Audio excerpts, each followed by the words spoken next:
listening to Ronnie's voice. Can I go? Yes. Spill.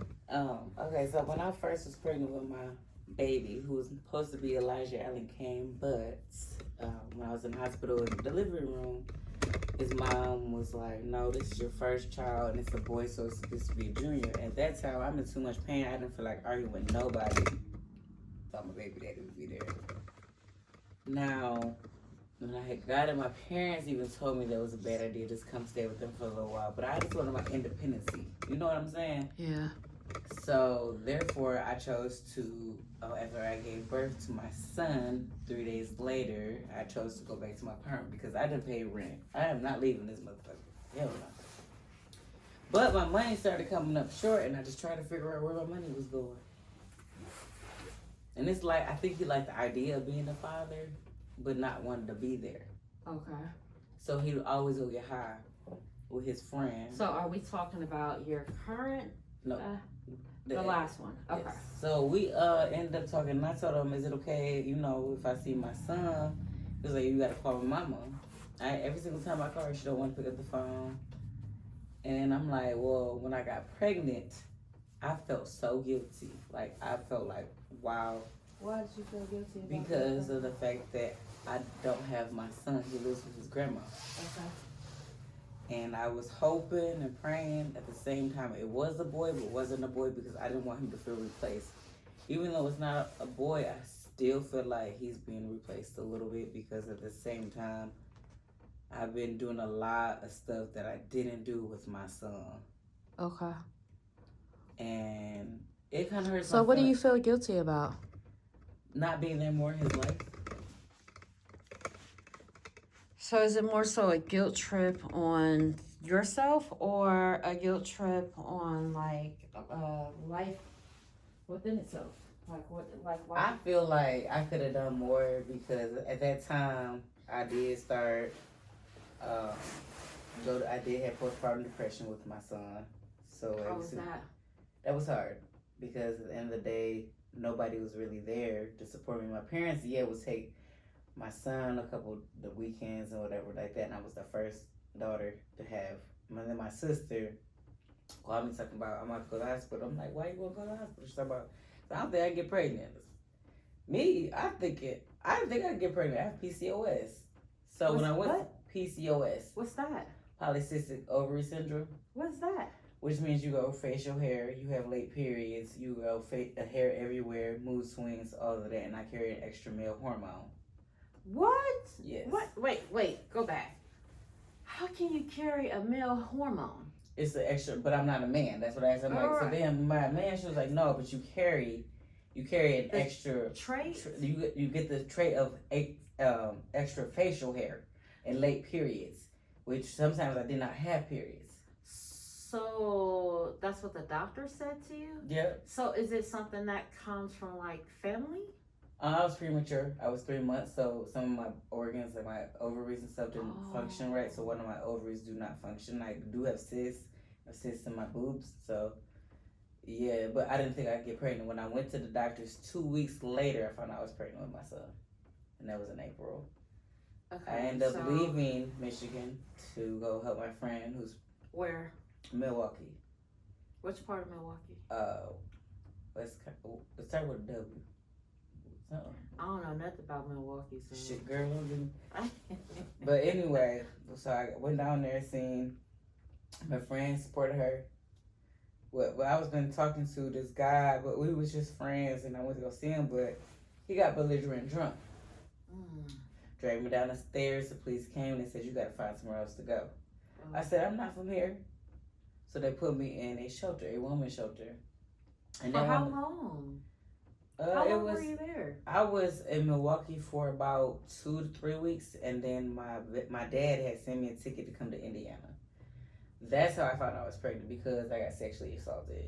Wow. And when I got sexually assaulted, they took me to the hospital. They want to do a rape kit. They took all my clothes out. So wait a minute, because I know how that feels for as far as a rape kit. Did the sexual assault come from Indiana or Milwaukee? It came from Indiana. It didn't happen in Milwaukee. Oh, wow. So when I went over to his house, he was, drinks and paid for me a phone. And because I didn't have nothing. he was a nice guy for a couple weeks. And then when I wasn't returning his phone calls because he started acting weird, he turned off my phone. When I ended up going into his house, I'm like, what's all this? What you doing? And he threw me on the bed and he was like, "You're bleeding." I said, I looked down and I was bleeding. So I went back home. So my dad ended up calling the ambulance. They took me back and then they took my clothes, all that. Had a red dress on. So basically you have a story. A long one is what it sounds like. Yeah, but I don't really tell most people about it. Have you ever gone to therapy? No, I mean, have you ever healed from it? Or is it still? No. Do you feel like it's still hurting you now? That's why I'm scared to have a daughter. Because at age 4 and 5, I was molested, and going to foster care, people don't care about you. They don't. So, and then I guess you could say, the sneaky child that let guys. I lost my virginity literally at 18, but it's not like I ain't seen no dick or nothing. You know what I'm saying? I was the sneaky child. I was, but my snitch ass motherfucking neighbors, but I was the sneaky child. But how I found out I was pregnant with my son was the doctor came in, the police was there. They was like, "We got to keep your clothes." They was like, "Do you want to do an STD?" I'm like, "Okay." Everything came Did back. you say yes? Yeah. No? Okay. So was this reported? Yep, it was. In Indiana? Mm-hmm. So when they came back, the doctor, and there was a nurse there, the doctor was like, "Congratulations." I said, "Congratulations for what? You tested positive. Positive for what? What you talking about?" No, you pregnant. I said, "Excuse me, nurse, can I go throw up, please?" So how does that make you feel with your, how is your relationship with your son now? Now, he know that I'm his mom. He know that because the father of my child has not been in his life also within the last 2.5 years. So the baby is basically is he in the system? No, he's with his mom. He's with his grandma. Oh, his grandma. So, but she also forced me to go to AA and all this stuff like that. Okay, how was that? I almost tried killing myself. You did? Yeah, they dragged me out the tub. I took a whole bunch of pills. What made you feel like that? Because I felt like at that time I didn't have nobody. Oh. And so in that moment, when you felt like you wanted to give up, did you think about your son? Yeah, that's what brought me back to my reality. By that time, they pulled me out. I'm like, I'm good. I'm not gonna do nothing. But they still took me in for 72 hours to make sure that I was okay. How do you feel now? Now, like I said, I'm scared of having a daughter because I don't want her to go through anything. Like, my mom was not there, and now she pretend like she holy and sanctified, got married, but. So, do you talk to your beautiful daughter? Every day. I put some headphones. I read her a story, Dr. Seuss. Oh, you read Dr. Seuss to her? Does she react when you do that? Mm-hmm. Green eggs and ham. That's her favorite one? Yeah, it puts her to sleep. And then I know when she hungry. I know when she don't like to be pressed on. So. What time does she? She usually goes to sleep about the time he go to sleep and wake up. She only get I only get maybe 3 hours of sleep before I have to go use the bathroom. Nice. We're about to change the conversation.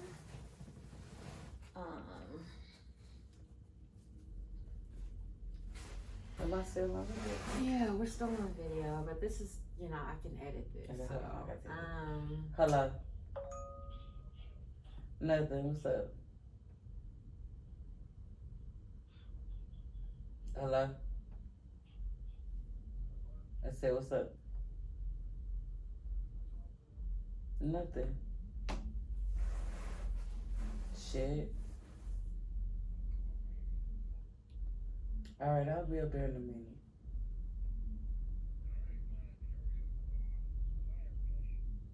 You gotta go Lions game. Okay. Okay, so when you messaged me and you said, I can't do this, I hate being ignored, I'm really... I don't like that. Don't ignore me, especially when I'm talking to you and I'm in a calm voice and I'm not putting my hands on you. Don't ignore me. Don't walk away. So when you first walked into the room, what was your reaction? Like, how did you walk into the room? No, I just knocked on the door, let me in. And he basically was like, it's a waste of my time. You could have just stayed down there and talked to her and have your girl time. And I'm like, so he was negative. But I'm like I told him, like, you always in your phone. The only time you get under me is when that phone is dead and there's nothing on TV. And once you feel your baby kicking and you get tired, that's when you go to sleep. Do you feel like he has a problem with me? No, it's not you. Not at all. So why so I guess I'm asking this because he said that you basically, do you feel like being down here with me was a waste of time? No, basically saying like every single time I get into my feelings or something like that, that I start like, catching attitude, but I don't. You don't. What makes you feel alone? Basically, I don't have a journal no more to write in. I want a journal because I used to write, but writing in my journal last time got me caught up and my parents found out I lost my virginity. That's how I do it. That's why I be like, this is the last thing I do. The thing about it is when you write it down and go back and read it, you express so much feeling into writing than you do in person because there's a lot of things you can say in writing, but you can do it in person. But see, the way I'm set up, I have to write. I love to draw. I want to go to a painting class. So why don't you do that? Because I want to be unpregnant when I do this. Girl. And plus, I didn't have nobody else to go with me until I met you.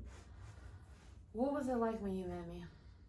When I first initially met you, I remember you had a green little dress out and you was sipping with you. You was outside. Okay. And we was talking, and you was like, oh, you pregnant, and then y'all went across the street, and then y'all went upstairs, and then that was it. And then we exchanged number, nope, that's when we really connected, is when you started doing my hair, but realized you didn't have enough jam, when we went to the hair store. Yes, and they have nothing. So serious you was, because for one, what made me feel so special, when you did my hair, I'd have no money, we was broke, we just got done doing our room, we had to save the last couple of dollars we had, and I felt bad because I'm like, how am I gonna repay her? So when you gave me that dress, I wore to church that Sunday, put my little cardigan on, fixed up my hair a little bit, and I was feeling cute. But beauty is... It's not about what you wear, it's the inner. It's inside. So basically, what I'm trying to say is, I'm scared for my daughter more than my son because I know that my son can protect himself a little bit more because he do have a lot of father figures. But my mental and how I am, how I was raised, I don't want that to go through her bloodline, which I know she's going to get some of that. How do you think we can change the conversation when it comes to our children? Because, yes, we all love her. You love your daughter, right? I love my daughter wholeheartedly. But there's some things that you would hope that she would change, right? Yes. He's not old enough to understand all of that. He is. Well, he know mommy and daddy, and then you know what the beautiful thing he told me when I was talking to him? What? He was like, mommy, when I was inside of you, and I know I don't know where he got this from, but he was like, I heard you talking, and I heard your beautiful voice, and I started crying. Well, they say, and this is just statistics, I don't know how accurate this is, but they say a child's mind is developed at the age of 2. I learned that probably 20 years ago. Everybody love her, and it's scary because I never had this so much support.